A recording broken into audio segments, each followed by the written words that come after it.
Eldəniz Məmmədov. Eldəniz də arada bir maraqlı açıqlamalar edir də. Gözəl muğam ifaçısıdır. Yeni Ulduz'un qalibi oldu da. Bilmirəm, ikinci oldu ya birinci oldu. Bu günlərdə yadınıza gəlirdi. Aygün Kazımova səhnədə olanda belə barmağına vurmuşdu, belə söz demək istəyirdi. Aygün Kazımova da sənin yerin səhnə deyil oradır. Belə bir ifadə işlətmişdi. Amma mən Eldəniz'i çox istəyirəm. Bir çox adamlar mənə irad tutdu ki, sən Eldəniz'i orada niyə müdafiə eləmədin? Deyirəm, niyə mən müdafiə elədim də? Deyirəm, Eldəniz olmazdı, deyirsən qonaq var, özün təqdim et də. Səhnə sənə veriləndə, mikrofon sənə veriləcəkdi, özün təqdim et. Niyə görə gedib sən Aygün Kazımovaya dedin, o da sənə qarşı bax belə aqressiya göstərdi. Mən Eldəniz'i çox istəyirəm. Gözəl atadır, gözəl insandır, gözəl, yenə də deyirəm, insandır.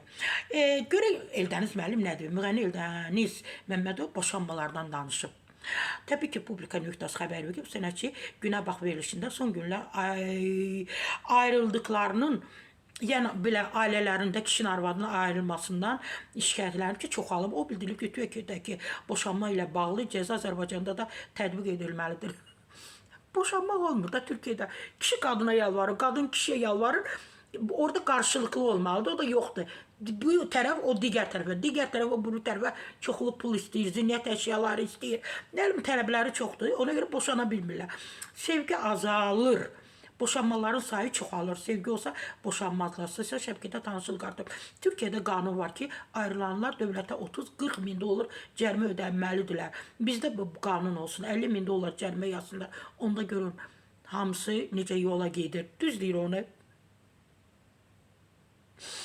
Bir yerə getmə deyirsə dava düşür.